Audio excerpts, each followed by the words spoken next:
Hello everyone, Matt here from Get Your First Coding Job.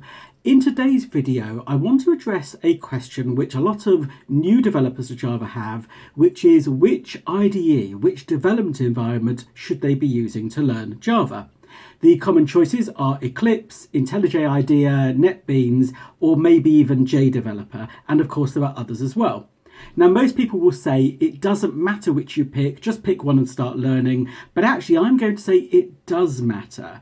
And the reason it matters is because if you're doing this to get hired, that's the reason why you're learning to code, is you want to get a job as a professional developer, then what employers are going to be looking for is somebody who is confident, competent, and credible, what I call the 3 Cs.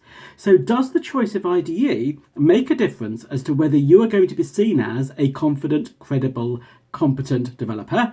And I believe, yes, it does. And there's 2 reasons why that's the case. The first thing is that most professional developers, in my experience, working for companies and being paid money to write code, are going to be using IntelliJ Idea. There's a couple of reasons for that. One is the support for Android development and support for Kotlin. But if you're therefore using the same IDE as a lot of paid professional developers are using, then inside you're going to feel more professional, which means you're going to put across an impression of being more professional, that you know what you're doing. Now, it's easier to get started learning with Eclipse, so choosing an IDE other than Eclipse, again, elevates you slightly. It will make you come across as being that step more credible as a developer. However, you might go for a job interview and they'll ask you the question, are you familiar with, and pick an IDE that you might have never even opened, such as Netbeans, for example. So my actual recommendation is this, that you should start with one IDE, and Eclipse is fine. Most of the courses I've written over the years have been with Eclipse, purely for that reason, that it's really easy to get started. So it's a great way to learn the programming language and not have to worry too much about learning the development environment.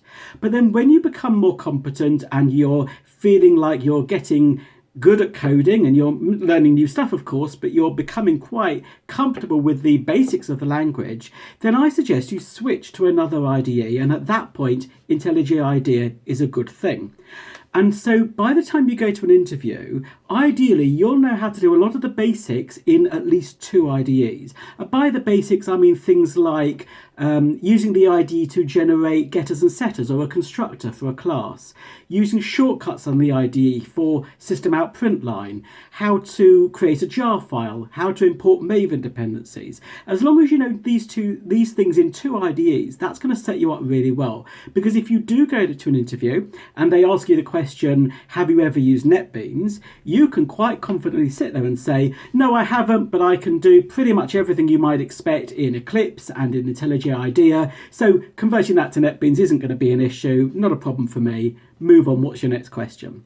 In other words, you'll be very confident that actually if you're familiar with and able to work in 2 IDEs, then any third IDE is not going to be a challenge for you. So my recommendation is you want to be familiar with 2, really competent with 1, and at least one of those 2 should be IntelliJ Idea. Okay, hope that's helpful. If you are somebody who is on that journey of trying to become a professional coder with a goal of getting employed at the end in mind, and you want some guidance or some assistance along the way, check out my other videos, or please get in touch with me. The website is getyourfirstcodingjob.com, and you'll find a downloadable PDF file with some extra tips in there, some hints and tips, and you can also contact me directly through that site.